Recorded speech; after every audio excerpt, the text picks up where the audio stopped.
Okay, so it is being recorded, so this will be available afterwards if you are joining us late or if you want to share this later with colleagues. Just a couple things about UXPA for those of you who may not be familiar with some of the things that we have going on these days. We have these lovely webinars monthly. Please check out our website for our upcoming webinars. This year we actually started some webinars in Spanish as well, so we're really excited. We have those about every other month in addition to our English webinars. This year we also started a short course program. Our first short course has already started and there are 3 other ones coming up. Our short courses take place over the course of 4 weeks. And they're a great way to learn more about UX and dive a little deeper into some of these topics. It's our goal to bring more UX resources to UX professionals, so we will continue to do that. And in addition, we are working on improving our international UXPA. These Spanish webinars are just the start of that. We're looking for more ways to really continue making this an international organization. So without further ado, I would like to introduce Dan to you all. Dan is the co-founder of Apogee Hong Kong. It's a design, research, and usability services company in Hong Kong. And he recently co-authored the book Global UX with Whitney Quisenberry.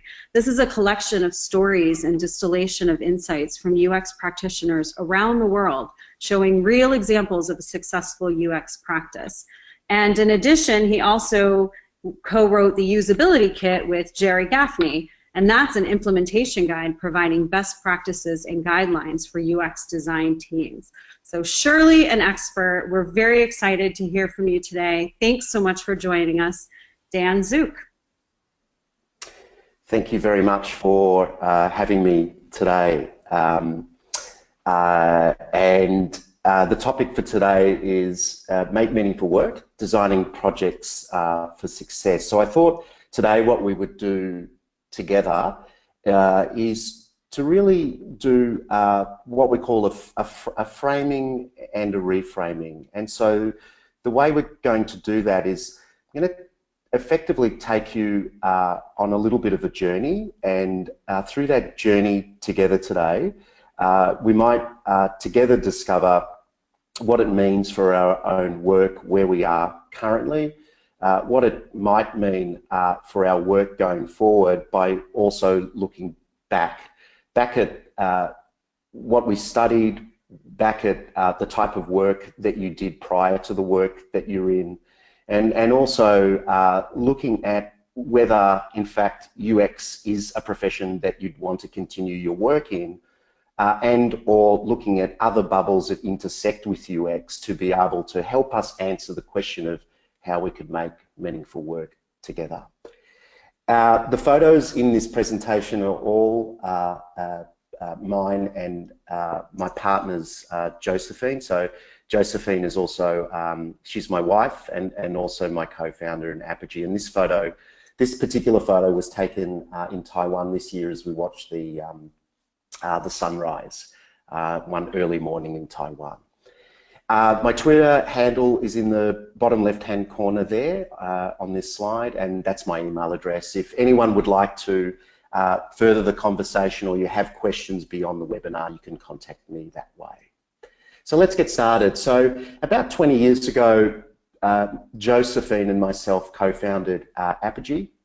Prior to that, I was working in Australia for about 5 years. So I've been in the industry that we, I guess we affectionately call user experience, and it goes by other names, but let's just for the purpose of this presentation call it user experience. Been working in this field for close to 25 years, about 5 years in Australia, and then I moved away from Australia, travelled, I guess as a lot of Australians do, go backpacking. Sometimes it's called go walkabout, to be able to effectively look at the rest of the world and gain an appreciation for what's out there beyond Australia. When I got to Hong Kong about 20 years ago, I was naively looking for work in user-centered design and usability. There were really absolutely no jobs. The discipline itself was almost unknown. So effectively, there was a natural opportunity. It was very fortuitous that we could start a business and begin to talk about user-centered design, the importance of including people, the importance of understanding context within projects, and effectively that's why we started the company, and that's why Josephine had enough faith in me that we could do that together. This is a picture of me and Joe, and really, if I had two words to describe, you know, what is at the core of our practice, it's really two things, and I think these two words would resonate with those of you listening in. The first word is understanding. So really, at the heart of what we do is try and understand as much as we can about a project, understand the project team, understand the backgrounds of the project team, understand the intricacies and intersections between people on the project team, their backgrounds, understand the clients outside of the company, pardon me, the customers. We apply exactly the same questions. Understand the stakeholders, the people who have invested money in particular projects. So understanding is one very important element in what we do, and then that intersects beautifully with the second part of what we do, and that's called sense making. So we basically have understanding and sense making working together, and in the spirit of meaningful work, we ensure that inside those two bubbles that we invite many disciplines to join us in both understanding and to join us in both sense making, because we find that the more disciplines that you involve, it creates this wonderful interdisciplinary and cross-disciplinary discussion that is effectively, we think, what's really needed in order to make meaningful work. And so this is a picture of me and Joe on a platform in Shanghai, actually conducting an interview, and we're holding flip cameras because we're filming this particular lady using her mobile phone at the time, and then being able to use that film work to create documentaries that we would then share as stories with the team. And then those stories were used, again, in the spirit of the intersection, to promote understanding and sense making. So really, it's very simple. If you want to understand what we do understanding and we do sense making. So I want you to imagine, in fact, not even imagine, if you happen to have a piece of paper or a notebook close by, a pen, a pencil, a Sharpie, effectively anything you can write with, I'd like to take you through a quick exercise which we call your character card. And in your character card, and I'd like you to draw this if you don't mind, and if you are willing to, on your blank piece of paper, what I'd like you to draw is 3 circles. And the 3 circles I'd like you to draw is what I'm presenting in front of you right now. And so once you've drawn the 3 circles, what I'd like you to write from left to right, in the first circle on the far left, I'd like you to write the word character. And then in the middle circle, I'd like you to write the word meaning. And in the third most right circle, I'd like you to write the word impact. Around the middle circle, if you would like, I'd like it for you to draw a heart around the middle circle. And so what your page should look like is left circle will say character, middle circle will say meaning, and the right side of the circle, the rightmost circle will say impact. And so why do we do this? This is an exercise that we're starting to take groups through to be able to firstly understand in the character circle yourself. So in the character circle, what I'd like you to do is draw lines through it like you're drawing the wheel of a bicycle. The number of lines or spokes on that bicycle can be up to you. You can start with 4, you can start with 6, you can make it 8, etc. And these lines through these 3 circles, so effectively your picture should look like 3 bicycle wheels, character, impact, and meaning. Each of those spokes on those 3 wheels represent attributes or dimensions to describe character, meaning, and impact. And so what we do is we talk about what it means to describe, firstly, your own character. So on your character wheel, you might think about what your strengths are. You might think about where you grew up, what your background is, the type of work that you do, the frustrations or challenges that you have in your work, what work or activities or hobbies have meaning to you and what don't. And there's many more questions that we could add to the character wheel or your character card. But the idea of this is really, and to not take you through the whole exercise, but rather to introduce it, is to say the thing that we're interested in are those intersections between the bubbles or the circles. What we're actually interested in is once you understand a little bit more about your own character and effectively what's important to you and what's not important to you, that then intersects with meaning. And then you're able to ascertain, well, what is it that has meaning to you, both at work, in life, and also in the spirit of context within other bubbles or circles within your life.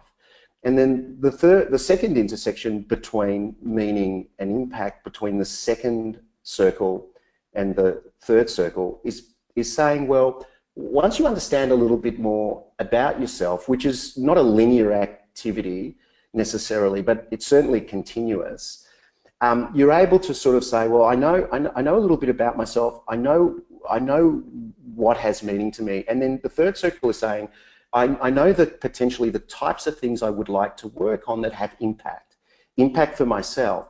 But the bigger circle around this is actually, it's not just about you.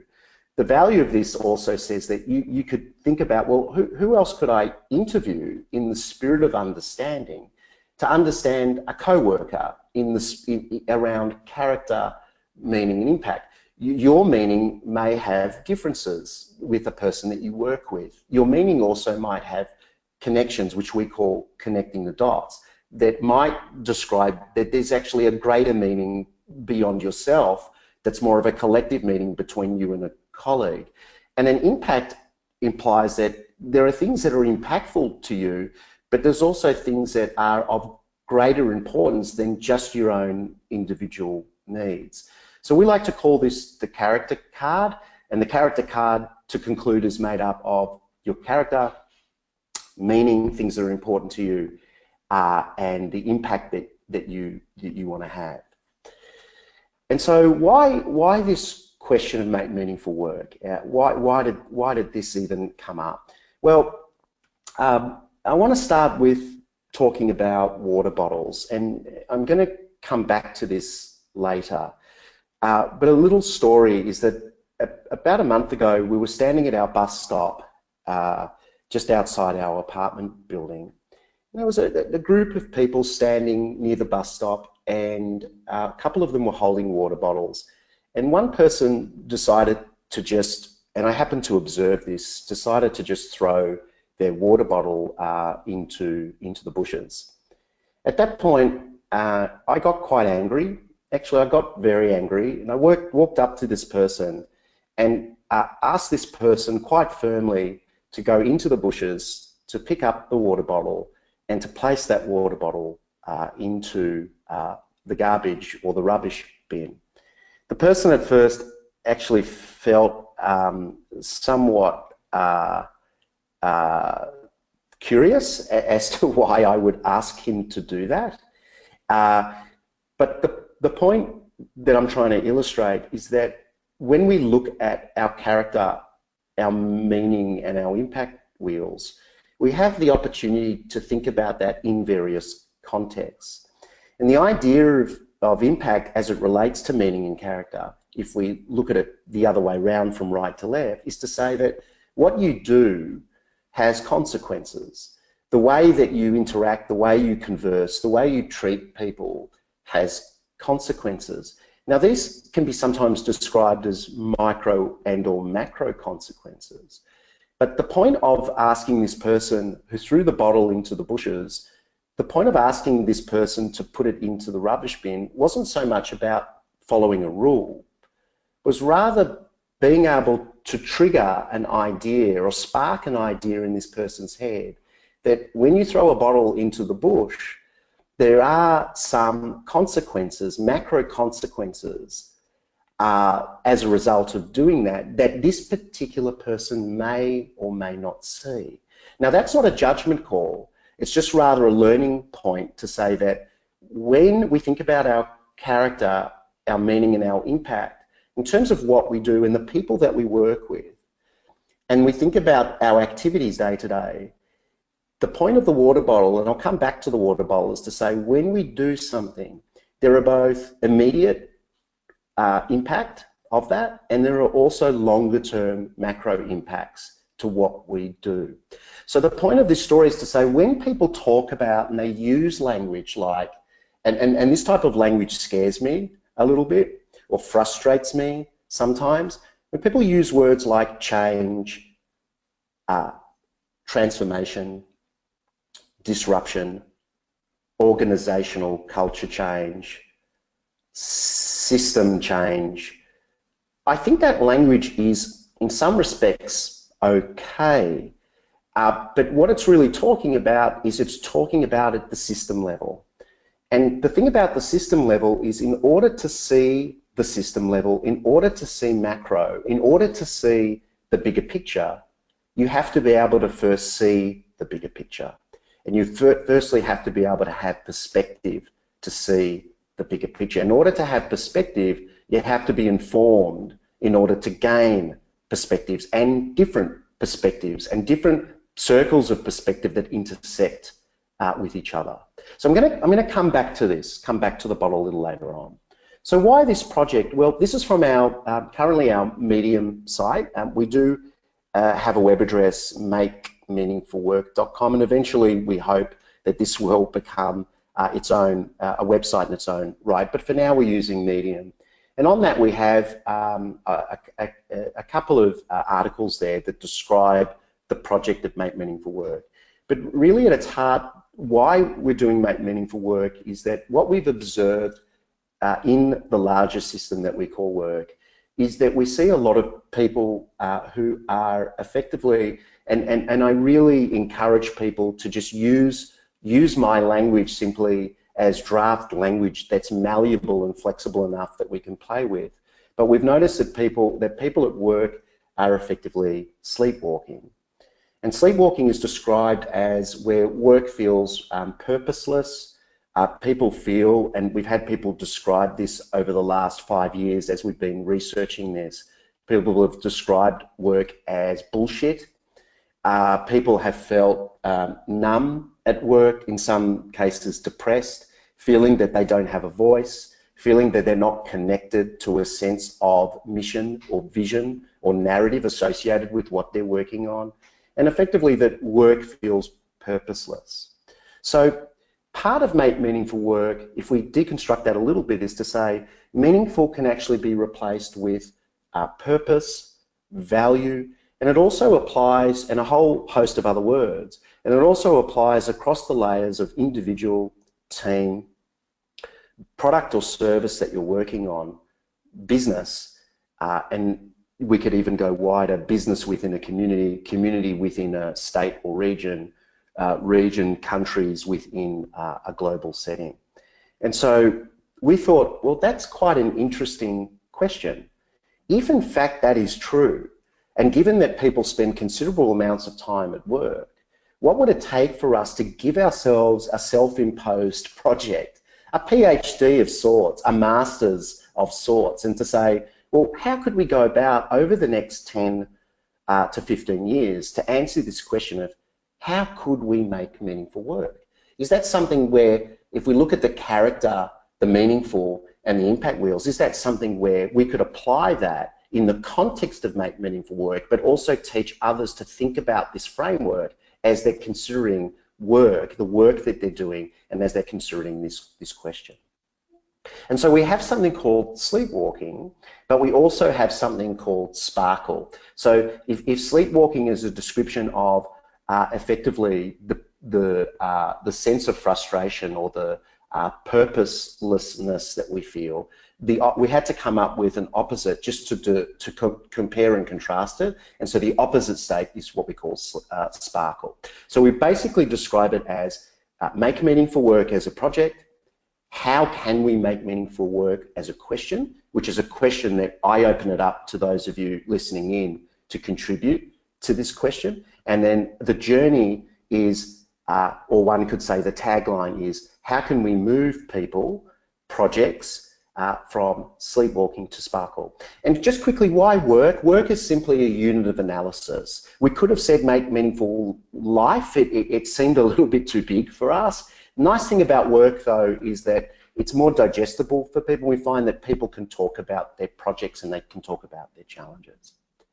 So that brings us to challenges. So the nice thing about starting with challenges and effectively getting people to talk about their work challenges is it allows people, it grounds people and allows people to live in the now. It allows people to look back, look historically at their professional life up to where they are now, and it allows people to preview where they're going and think about the future. So challenges are a really nice way to let people be frustrated, to vent their frustrations, to give them effectively permission, and not that they need permission from me, and nor do they need permission from Josephine. But just to, through some exercises, open people up and allow them to have a safe space to talk about what are my frustrations, what are my challenges at work, what would I like to be doing that I can't be doing. And these challenges reveal some very interesting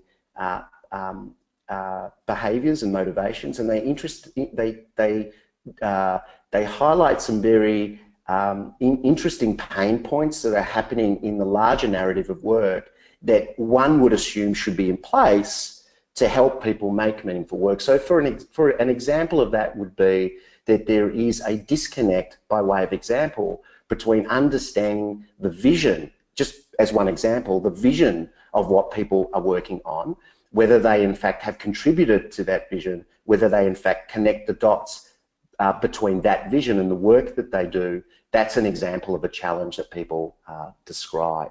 Another challenge that people might describe is that they're unable to work with other teams or other disciplines in the context of their own work. So they're finding it very difficult to connect on a common on a common idea of what the work should be. Other people have described that they're not involved in the understanding part, where they're not involved in understanding how you actually arrive at the meaningfulness of what you work on as it relates to the particular product or service that you have in focus. So when we allow ourselves to not jump into a tools, a process, a methodology cell, and just simply honour understanding and honour a really simple question, which is, what challenges or issues or frustrations do you have at work? We're able to really uncover what's happening at work. We're really able to uncover the roots of problems and then determine how teams might need some help to determine how to answer the question of make meaningful work. And we've come up with a journey. This is by no means the only journey, but this is what has emerged for us over the last 5 years. And one might describe this as a hero's journey in part. It's certainly not based solely on the hero's journey, but it really talks about these 4 parts. One is, in order to answer the question of how can we make meaningful work, the first one is we need to have some form of awakening. And the awakening is in the top left-hand corner. And then we go through a series of activities to basically wake people up if people feel in varying degrees that they're sleepwalking. And then once people wake up and they're wiping the sleep out of their eyes and they're having a bit of a stretch and they're beginning to see things, it's only when we're able to see things more clearly and see beyond our own circle, beyond our own character wheel, we're able to see other people in that. And then when we're able to see, we're able to gain some perspective. And when we gain perspective, we're able to connect the dots. And then in the bottom left-hand corner, we have what we call confronting and overcoming. And we've put that in deliberately because we find that on teams, people are very cautious about having debates and discussions and arguments. And the problem with that is that if people don't do that, it can lead to a false sense of alignment. And that means that you get a lot of people nodding their heads and smiling at each other above the table, but actually underneath the table there's a lot of dissent and there's a lot of disagreement and there's actually a lot of misalignment. So the idea behind confronting and overcoming effectively is the third chapter in the journey of Make Meaningful Work, is to say that we have to encourage confrontation, we have to encourage discussion and debate, but we also know that that needs to be well facilitated, that needs to be done in very safe and trusting environments. And then finally, in the bottom right-hand corner, we have what we call sustaining. And sustaining is absolutely critical, because when we think about continuous learning and personal development, it's really lovely to be able to go to conferences or listening to a webinar. But what we find is that the practices that you learn in these learning contexts, at these events, often go missing by the time you've got to work. So the question is, how do you create a practice plan in order to sustain the practices that relate to your character, your meaning, and your impact? And how do you identify those practice strengths for yourself, your teammates, your team, your organisation?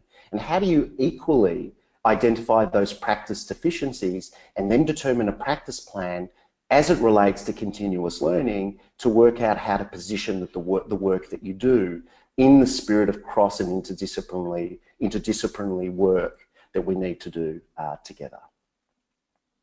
And so other reasons why make meaningful work, and this is a photo that I took many years ago of a gentleman in Shanghai on the train, and he's actually, believe it or not, he is sleeping standing up. And so when we ask people, how are you? And people answer the question in various ways. Sometimes they will answer fine, sometimes they'll answer okay. It's rare that they answer great. And then you ask people, how is work? The common answer we often get is busy. And busy isn't necessarily a goal that we're happy with. It's not, busy is not the answer we're looking for when we think about how do we make meaningful work. But what's interesting in work today, that quite a number of people are in fact very busy, leading to tiredness, leading to being able to only focus on the work that they're doing and getting in the way and contributing to sleepwalking, which then gets in the way of not having perspective, not connecting the dots, and not being able to intersect between other disciplines. So one way of looking at this is effectively, if we continued working the way that we're working, we may not be able to solve the bigger problems that we're facing right now, because we're so focused on our own work, on our own life, on our own sense of self, that we don't have even the energy to rise our head and look above and beyond at other things. Another reflection, as we were looking at the question of why make meaningful work and how we arrived at this question in the last 5 years, I started to think about where I grew up, the school that I went to. So this is my school in Melbourne, my high school. The motto, interestingly, although I didn't connect this when I went to school at the time, was honour the work. But on reflection, in coming up with the question of how can we make meaningful work over the last 5 years, I started to think about education. I started to think about what I learned at school. I started to think about the departmentalised and bureaucratic way that school was run, that led to and bridged to or intersected with university, and then effectively, and I'm saying this quite crudely to make a point, was effectively preparing me to be ready for industry.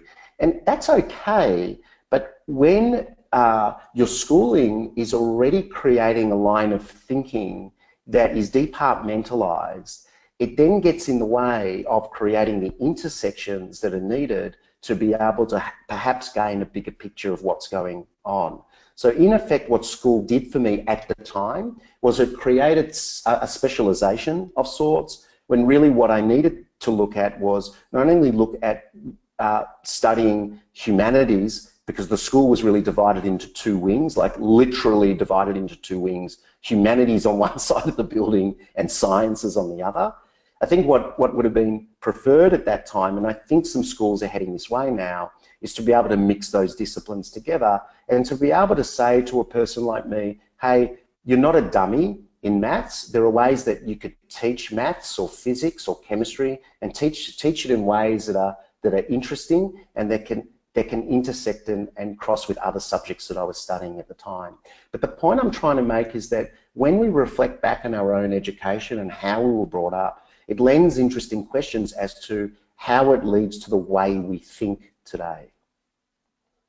And so when we get questions like this, why is it so hard to believe in climate change, as connected to throwing the bottle into the bush, when we have enough data from scientists to be able to say that this is happening, which is probably one of the most important macro questions at the moment.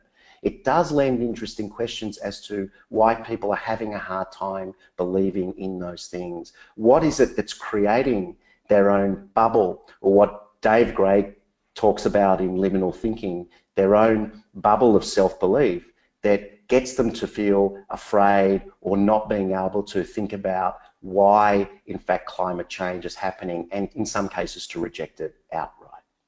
And I'll come back to this towards the end. I also start to think about other things beyond school. So this is a lion dance, which was one of the photo at the time that I had to describe my experience at theatre school.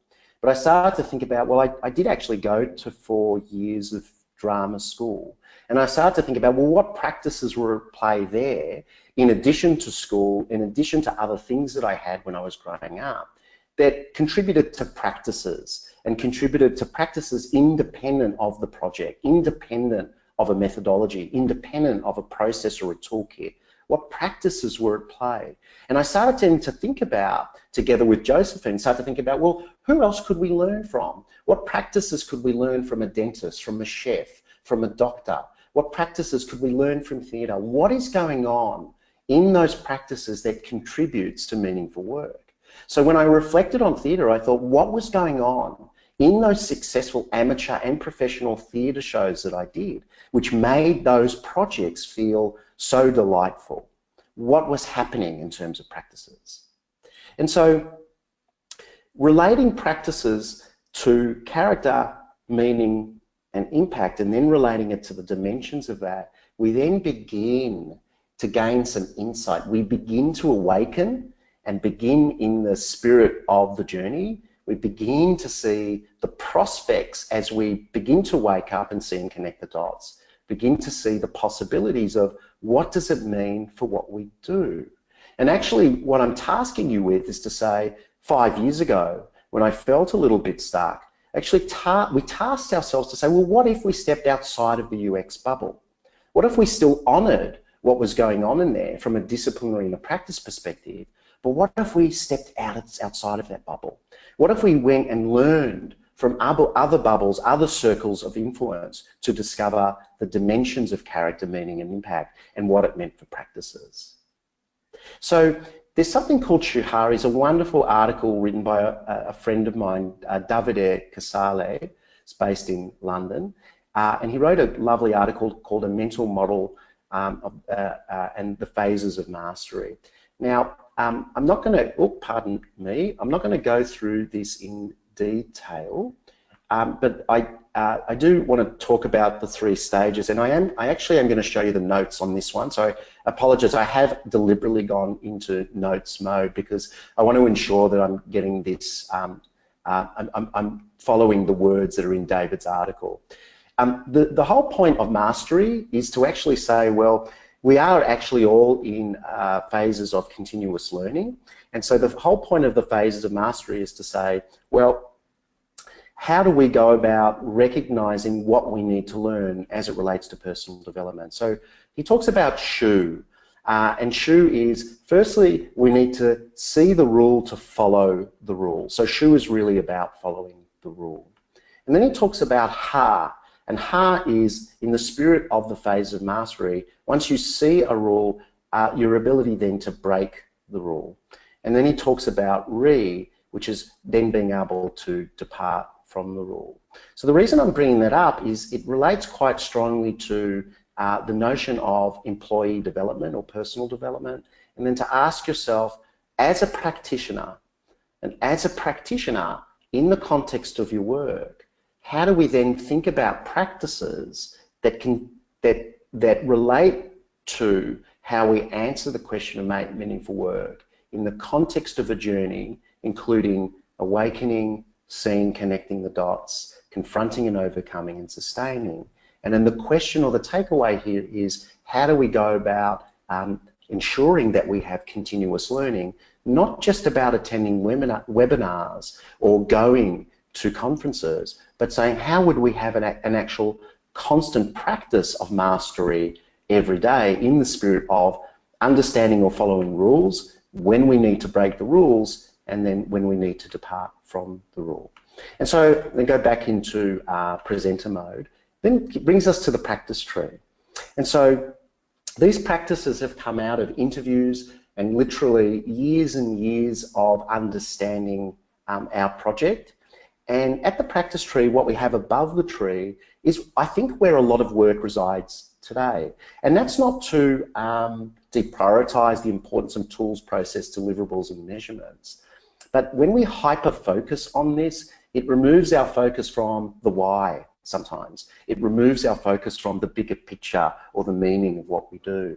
And under the tree, what we have are practices. And here are some of the practices that we've been able to think about. This is not an exhaustive list, but some of the practices here. And some of these practices are in fact all of them very plain, very understandable. They're written in a very accessible and plain language. But what I'd like you to do is look across those practices, and I'm going to keep this slide up just for a minute. I'd like you to think about, within the context of my own work, which practices here would I think are the ones, and I'm just going to skip to this slide, are the ones where you feel you're strong in, and which practices are the ones you feel deficient in. So I'm going to bring back the practice tree and just let you look at that for a second and just think about which ones you think that you could be strong in and which ones you think you are deficient in. And by the way, we wouldn't be looking at this is the definitive answer, but rather the purpose of the practice tree in the exercise is to say that practices exist across a number of domains and a number of industries. So when we allow ourselves to walk outside of the UX bubble and think about the other disciplines that we work with, the idea of practices under the tree, at the roots level of the tree, is to say what we're actually looking to do is we're looking to bring practices above the tree. We want practices to have equal priority with tools, process, deliverables, and measurements. So what that actually implies, when you think about practices against your character, meaning, and your impact wheels, you think about the dimensions of those three wheels and you also link that to your practices, you can begin to form an idea of what am I strong in, and you begin to form an idea of what could I teach, and you begin to form an idea of who on my team could teach me a practice where I'm deficient. And effectively that begins to integrate and create, make meaningful work. So going back to your character card and your three circles, your character, your meaning, your impact, when we share these slides, I'd like you to go back to this slide and think about where those three practice strengths and where those three practice deficiencies are connected to your character card, and then to apply that to your team and effectively apply that to your organization, but not to only look at this through the lens of user experience. We also have practice cards. This is not to go through this in detail, but rather to show you an example of a toolkit that we're working on to help support the Make Meaningful Work project. And so really coming towards the end now, it really comes down to after everything I've shared with you today, and I realize it's probably a lot, I'm guessing, that's my assumption that it's probably a lot, it really comes down to these three elements. So these three elements literally took us 5 years to come up with, and they're probably going to sound, I'm guessing, quite simple to you, but it actually took us a lot of work to come up with these, but I hope these will resonate with you. So this is really kind of the kernel what we call the kernel or the core or the meaningfulness at the heart of how to make meaningful work. So this is from Dave Gray. I mentioned the bubble of belief. So what these three elements are effectively trying to do in connection to this lovely drawing by Dave in the spirit of the bubble of belief is these practices, these elements are intended to be the pin that pops the bubble of belief, and then the possibility of bringing other bubbles into this drawing. And so the first one I think I've mentioned, which is the idea of intersections between disciplines. We believe, and we want to continue to collect evidence to make these three elements more robust, but we believe where the magic happens when we have intersections between disciplines. If I go back to the theatre example, the magic happened when we had a safe space for the director, the producer, the actors of different flavours come in to that same space, lighting, staging, come into that same space, stage director, script, etc., and be able to rehearse and create magic together. When we think, if we go back to the sleepwalking state and we think about the silos and we think about the individual and the team and the disciplinary silos, and the silos that exist at even more macro levels, that's when the problems start. So what we have to encourage at the first of these three disciplines, we have to encourage the intersections. We have to be the facilitators of these intersections. The second one I've also mentioned throughout the call is the idea of perspectives. And what some of these practices will give you is they'll give you support to practice the relevant practices to give you the intersections between the disciplines. They'll also give you the relevant practices to gain perspective, to be able to see the dots. And then once you're able to see the dots, that's how you can effectively connect between the disciplines, connect between projects, and gain a larger narrative that's going on. And when you make that a team sport, when you make it less about the character, meaning and the impact of the I, and you make it more about the character, the meaning and the impact of the we, people start to gain naturally a sense of meaning in the work that they do. They feel that they belong. They're able to connect. For example, one of the challenges, they're able to connect between the vision and how that actually connects as a narrative to the work that they do. And so if you think about perspective, you know, this is a great example that we do with teams where we ask teams to say, what is this? Most teams reply naturally, it's Starbucks coffee. Then we ask where it is. And this is an exercise in observation, but it's also an exercise in, we often frame our answers by what we can see. So you can only answer where it is based on what you see. And if you think about project teams are doing this all the time.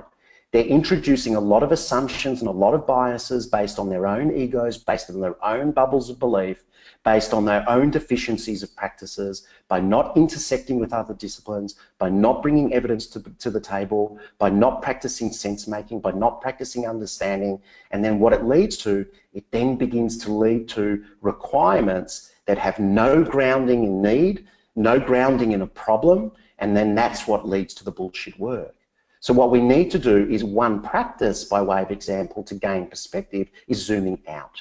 And you'll see zooming out and zooming in on the practice tree slide. And so what zooming out allows us to do is allows us to see more context. And when we begin to see more context, we're able to answer more effectively the question, where is this? And then if we zoom out a little bit more and introduce more evidence, like a red taxi, and in this case a red taxi in Hong Kong, people are able to gain more confidence that this is 100% in Hong Kong. But we find, going back a few slides, is that most project discussions, unfortunately, are happening with this perspective. They're happening within the constraints of what people know, and people are too scared or too afraid to say, I don't know. And the thing is, I don't know can be filled in as we begin to zoom out and gain more perspective. And then the final element, and I've mentioned this a number of times, is connecting the dots. So once you're able to see, gain an appreciation of what your character is, what your sense of meaning is, what your sense of impact is, you're able to do that with other people, you're able to do that with your team. It then begins to look for those intersections. It then begins to gain some perspective, and then we're able to connect the dots. And when we're able to connect the dots, we're able to see the bigger picture. And we all know in systems thinking, then we're able to see the bigger picture. We're able to focus on what we need to work on. We're able to say, that's why we're working on this, and this is what it means, and that's how we get to meaningful. That's how we're able to answer, how can we make meaningful work? So if we come back to the bottle story about the person that threw the bottle into the bushes, that's when that person is in that context only operating in some respects, and I've got a lot of assumptions here because I don't know this person, but in the observation of that action, they're throwing the bottle into the bushes without understanding the larger consequences. If we actually connect the dots, we'll see that throwing a bottle in the bush actually does have more macro consequences. How we actually get people to visualize and to connect to and understand the personal and the larger impact of that consequence is still a very difficult question to answer. But certainly visualizations like this help. When you look at the middle of the diagram and you see that a plastic bottle takes 450 years to decompose, it lends interesting questions to say, well, would I buy the bottle in the first place? Would I carry my own bottle? Would I, if I buy a bottle, look for more appropriate ways to reuse the bottle? Now, this is not a talk about sustainability. It's simply, although I'm an advocate of sustainability, pardon me, I'll bring the slide back, but rather it's an exercise into say, what practices do we need to practice with this particular individual, with teams, to be able to say, how do we find intersections, to be able to gain perspective in order to connect the dots in the spirit of understanding and sense making, to be able to say, I can ground what I do, I can ground what I see and my actions to something larger. I'm able to connect the dots between what I do and what it means for something larger. And we actually find that is at the heart of it. That's the biggest challenge behind, at the moment, that's the biggest challenge behind the question of make meaningful work. And so maybe instead of connecting the dots, perhaps bear with me, it should be more about connecting the hearts. Maybe what we're actually saying is make meaningful work is about opening the heart. It's less about rationalizing our decisions. It's more about talking about the emotions that underlie our decisions. I think most people would say, I would assume, that we are people of the heart. We use the mind to rationalize our emotions. I find the magic happens when you create those safe spaces, when you open people's hearts, when you get to those intersections, when we can connect the dots and gain perspective, that's when we start connecting the hearts. So I'd like you to think about some of those key reflections that we've gone through today. I'd like you to think about what is meaningful to you. I'd like you to think about how you'd go about answering the question of make meaningful work. I'd like you to think about when do you feel like you're sleepwalking and what does it mean to feel a sense of sparkle. I'd also like you to think about the three elements. How do we consider the intersections between the people that we work with? How do we encourage those conversations to happen? And if you feel like you can't see the bigger picture, if you feel like that you don't understand the why behind what you're working on, then maybe you need to go out, you need to think about how to gain more understanding, how to get the perspective, how to connect the dots in order to gain that narrative. And then it lends an interesting question as to if, in fact, any of this is relevant to you. It then suggests, well, what are the artifacts to make up this practice? And respectfully, I don't think that's just a UX thing. I don't think that's just about the UX tools, process, deliverables, and measurements. And nor do I think it's just about a business conversation. I think the spirit of make meaningful work is to say, well, what disciplines would we invite to help answer this question? What could we learn from other practices? And where can we arrive at a meaning in our own way of working and what it means for both ourselves and at a macro level. So that's all I had for you today, just to give you, I guess, an insight into a make meaningful work framework. And I guess with the time that we've got, I guess around 7 minutes or so, maybe we'll open it up for some questions. Thank you very much for listening. Thank you so much, Dan. That was really, really great. We don't have any questions. If anybody has any questions, feel free to type them in. I had a question. It really struck me the character card that you started off with. Do you have recommendations for people who want to explore this intersection that you talked about, between character and meaning and impact, and then therefore leading to work that is truly meaningful and impactful? Do you have any recommendations for exercise? I mean, obviously thinking about these things is step one, and listening to you talk about it, it's very thought-provoking. But in addition to that, do you have recommendations of activities or things that folks can read to continue thinking about these things and start kind of making changes and moving in those directions? Because I agree with you that a lot of people are just kind of sleepwalking through life and through work, and I would love to I'd love to embark on these exercises, but also to share them with other people who could really benefit from this. Yeah, that's a lovely question. I guess I'll try and answer it in two ways. So yes, we do. We have a document that we're working on that's that is the beginnings of a draft of a book, but also practice cards and activities that support particular practices that people can use. So we have a first version of that. So in terms of activities, I've got a lot that I can share. But the thing about the activities is there's kind of a lot of fun in coming up with your own activities as well. So the second part to the answer is, because this is a snapshot that exists within a workshop. Like I just gave this workshop yesterday in Singapore.